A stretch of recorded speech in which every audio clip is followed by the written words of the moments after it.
اعوذ باللہ من الشیطان الرجیم بسم اللہ الرحمن الرحیم قال اللہ تعالی وتبارک فی القرآن الکریم والفرقان الحکیم وما آتاکم الرسول فخذوہ وما نہاکم عنہ فانتہوا صدق اللہ مولانا العظیم وصدق رسولہ النبی الامین الکریم الرؤوف الرحیم۔ ابتدا ہے رب لم یزل کے بابرکت اور عظیم نام سے جو دلوں کے بھید خوب، اور اربہا درود و سلام کا نذرانہ اس ذات والا تیبار پہ جو پیکر دل ربا بھی ہیں اور روح ارض و سما بھی، حضور سیدنا غوث العالمین رضی اللہ عنہ کے فیضان سے معمور ایک اور بابرکت نشست کے ساتھ سید عتیق الرحمن حاضر ہے، اور آپ سب کی خدمت میں دل کی اتھاہ گہرائیوں سے عرض ہے السلام علیکم ورحمۃ اللہ وبرکاتہ۔ آج ایک بہت اہم ٹاپک پہ میں اور آپ چند لمحے اکٹھے گزاریں گے، اور وہ ٹاپک حضور سیدنا غوث العالمین الشیخ عبد القادر جیلانی رحمۃ اللہ علیہ کی تعلیمات سے آپ کے سامنے لے کے حاضر ہوا ہوں کہ شریعت مطہرہ جس کے بارے میں آپ نے حضور غوث العالمین نے ارشاد فرمایا، شریعت پاکیزہ درخت دین اسلام کا پھل ہے، شریعت پاکیزہ درخت دین اسلام کا پھل ہے۔ شریعت وہ آفتاب ہے جس کی چمک سے تمام جہان کی اندھیر نگریاں جگمگا اٹھتی ہیں۔ دیکھیے، دو جہاں کے والی سرکار دو عالم صلی اللہ علیہ وآلہ وصحبہ وسلم نے ہمیں ایک بڑی خوبصورت ترین اللہ کی نعمت سے نوازا ہے جسے شریعت مبارکہ یا شریعت مطہرہ کہا جاتا ہے۔ میں یہاں پر ایک تصوف کا اصول آپ کے سامنے رکھنا چاہوں گا، اور یہی اصول حضور غوث العالمین کی تعلیمات کے مطابق ہر شیخ کامل کو اور ہر مرید صادق کو تصوف کی وادیوں میں آ کے اپنانا ہے۔ کہا جاتا ہے الشریعۃ کالسفینہ، الشریعۃ کالسفینہ والطریقۃ کالبحر، الشریعۃ کالسفینہ والطریقۃ کالبحر والحقیقۃ کالصدف والمعرفۃ کالدر۔ یہ چار منازل ہیں جو آپ نے آ کے طے کرنی ہیں، اور یہ چاروں منازل شریعت مطہرہ کے بغیر طے کرنا ممکن ہی نہیں ہے۔ بڑی خوبصورت مثال ہے، آسان سادہ، آپ آسان لفظوں میں اسے سمجھیں گے کہ جو شریعت ہے یہ ایک کشتی کی مانند ہے،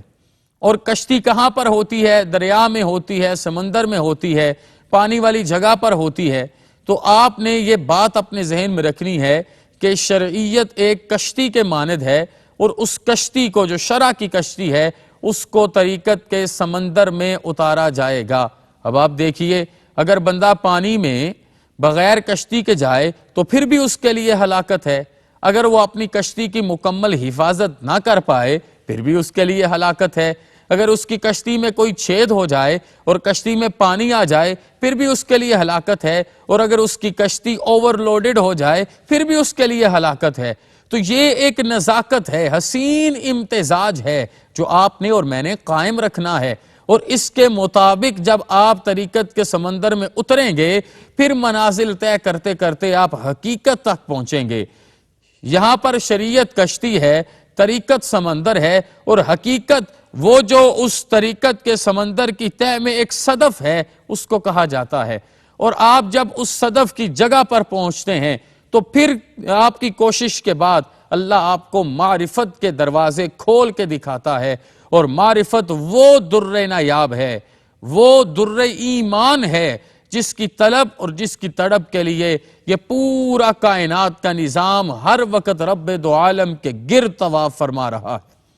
اور جب آپ اس در نایاب تک پہنچ لیتے ہیں تو پھر اللہ کا خاص کرم ہو جاتا ہے۔ اب میں آپ سے عرض کروں کہ اس سارے رستے کو طے کیسے کرنا ہے؟ منزل تو بتا دی کہ آپ نے شریعت کو کشتی بنانا ہے، پھر طریقت کے سمندر میں اترنا ہے، پھر تہ میں جا کے حقیقت کو صدف بنا کے پانا ہے، پھر اس کے بعد معرفت آپ کے گود میں حکمت کے موتی بن کے آئیں گے، نور ایمان کے موتی بن کے آئیں گے۔ لیکن حضور غوث العالمین کی تعلیمات کو پڑھا جائے، آپ کے ایک ایک جملے، ایک ایک لفظ، ایک ایک حرف کی تلاوت اپنی نگاہ شوق سے کی جائے تو ہمیں پتہ چلتا ہے کہ آپ نے مکمل طریقہ سکھایا ہے۔ آپ نے فرمایا کہ مومن کو چاہیے پہلے فرائض و واجبات ادا کرے، سب سے پہلے فرائض کے بعد واجبات۔ جب فرائض اور واجبات مکمل تندہی سے، پوری ترتیب سے صاحب ترتیب بن کے ادا کرنے والا ہو تو پھر اس کے بعد وہ نوافل اور فضائل اور نیک اعمال جو جزوی اعتبار سے ہیں ان کی طرف آگے بڑھے۔ اور آپ نے ساتھ مثال دی کہ اگر آپ فرائض و واجبات کو چھوڑ کے صرف نوافل کی طرف اپنا رجحان کرتے ہو تو یہ ایسے ہی ہے کہ اگر کسی بادشاہ کو کوئی بادشاہ کسی بندے کو بلائے، اگر کوئی بادشاہ کسی بندے کو بلائے تو وہ بادشاہ تک نہ جائے بلکہ اس کے کسی غلام تک چلا جائے، تو اعلیٰ بات کیا ہے کہ وہ بادشاہ تک جائے۔ تو یہاں پر بھی اعلیٰ بات یہ ہے کہ عبادات کا بادشاہ فرائض ہیں، پہلے ان کو پورا کیا جائے اور پھر اس کے بعد دیگر چیزوں کو ادا کیا جائے۔ آپ نے بڑی خوبصورت ایک بات حکم کے طور پہ ارشاد فرمائی۔ آپ نے کہا اگر کوئی شخص خلوت نشین ہونا چاہتا ہے، وہ چاہتا ہے کہ میں مراقبے کروں، وہ چاہتا ہے کہ میں ذکر اذکار کروں، تو صرف ایسے ہی خلوت نشین نہ ہو جائے بلکہ کیسے خلوت نشین ہو؟ پہلے فقہ کا مکمل عمل سیکھے، فقہ کا مکمل علم سیکھے، فقہ کا مکمل ہنر سیکھے، فقہ کا مکمل فن سیکھے، پھر اس کے بعد خلوت نشین ہو۔ اور آپ نے ارشاد فرمایا اگر وہ اس کے بغیر سیکھے بغیر خلوت نشین ہوگا، وہ بجائے اپنے آپ کو سنوارنے کے اپنے آپ کو بگاڑ کے رکھ دے گا۔ یہی تو ہمارا مسئلہ ہے کہ آج ہم سیل فون اٹھاتے ہیں،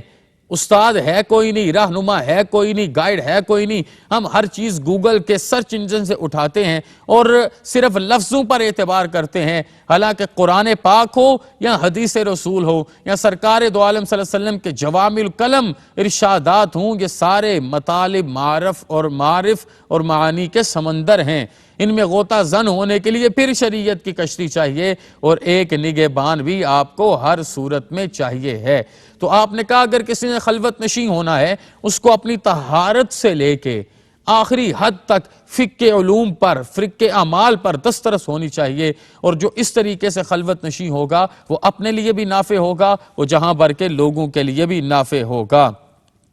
جیسے میں نے آیا کریمہ آپ کے سامنے قرآن پاک کے 28ویں پارے سے تلاوت کرنے کا شرف کامل حاصل کیا تو حضور غوث العالمین نے بھی ارشاد فرمایا، آپ نے فرمایا تقوی، اللہ سے ڈرنا، پرہیزگاری، نماز کا مقصود تقوی، روزے کا مقصود تقوی، حج کا مقصود تقوی، زکوٰۃ کا مقصود تقوی، نگاہ کو جھکا کے رکھو، پاکیزگی کا مقصود تقوی۔ الٹیمیٹ یہ ساری چیزیں ایک ہی منزل مراد تک جاتی ہیں، وہ پرہیزگاری ہے، وہ اللہ کے رستے پر پورے آداب کے ساتھ چلنا ہے، وہ اللہ کے رستے پر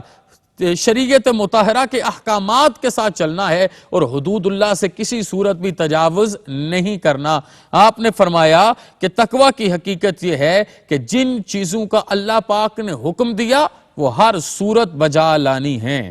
ان کو چھوڑنے کے لیے۔ دیکھیں نا میرا دین کتنا حسین ہے اور کتنی آسانی سے مجھے اور آپ کو تلقین کی جاتی ہے کہ اگر آپ نماز پڑھ سکتے ہو تو باقاعدہ وقت میں جماعت کے ساتھ نماز پڑھو، باوجود اگر آپ نماز نہیں پڑھ سکتے جماعت کے ساتھ تو اپنی نماز پڑھ لو، اگر آپ بیمار ہو تو بیٹھ کے نماز پڑھ لو، اگر اور زیادہ تکلیف ہے تو لیٹ کے نماز پڑھ لو، اگر اور زیادہ تکلیف ہے تو اشارے کے ساتھ نماز پڑھ لو، اور اگر اس سے بھی آگے آپ کو کوئی مسئلہ ہے تو رب کریم ہے، وہ آپ کے لیے معافی کا انتظام ضرور کرے گا۔ تو شریعت ایک بہت خوبصورت ترین سرکار دو عالم صلی اللہ علیہ وسلم کے دین کا گلدستہ ہے جو مجھے اور آپ کو ہر طرح کے عیب سے بچانے کے لیے ہے۔ شریعت کو جس طریقے سے ہم سمجھتے ہیں کہ یہ کوئی تلوار ہے جو گردن کاٹے گی، یہ تلوار نہیں ہے، یہ اللہ کا کرم ہے جو دل اور روح کو نور ایمان سے منور فرمائے گا۔ حضور سیدنا غوث العالمین نے کہا،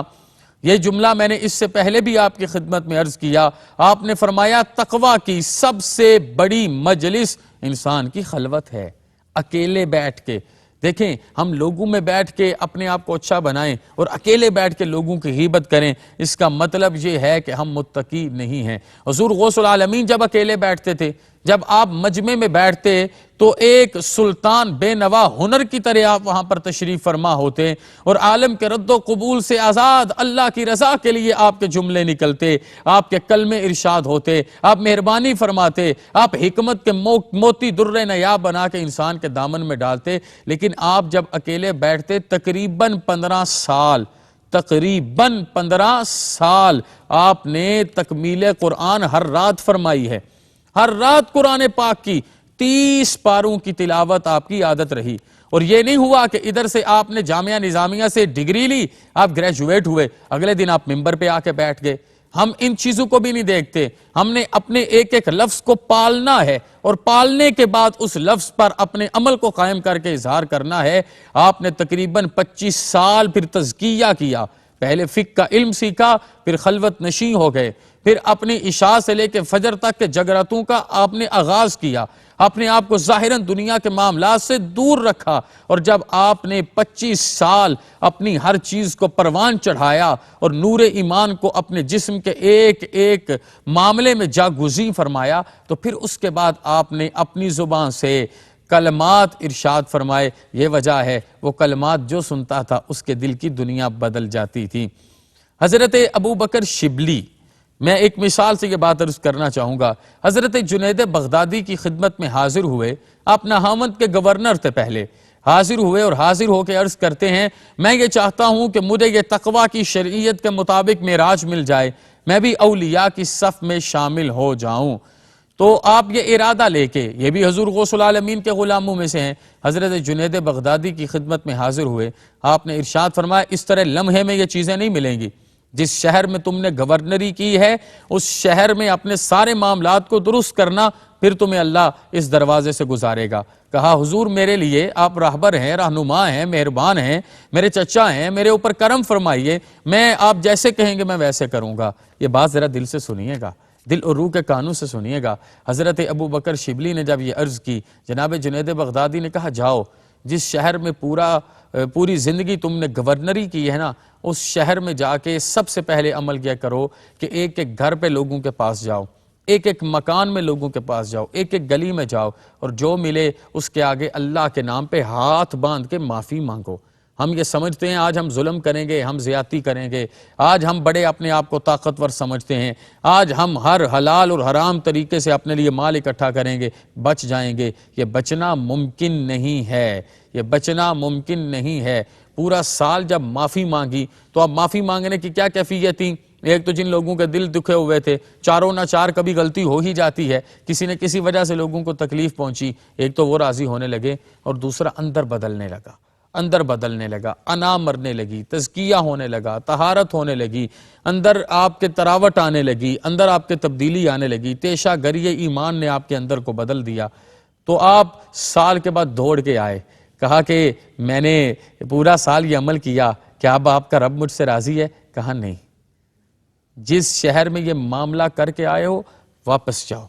اور اس شہر کے جتنے جانور ہیں وہ جانور جب فضلہ کریں تو ان کو سنبھالنے کی ذمہ داری تمہاری ہے۔ کتنی بڑی بات، کتنی بڑی ذمہ داری، ماتھے پہ شکن نہیں آیا، گئے پورا سال محنت کی، واپس آئے، کہا اب رب راضی ہوا؟ کہا نہیں۔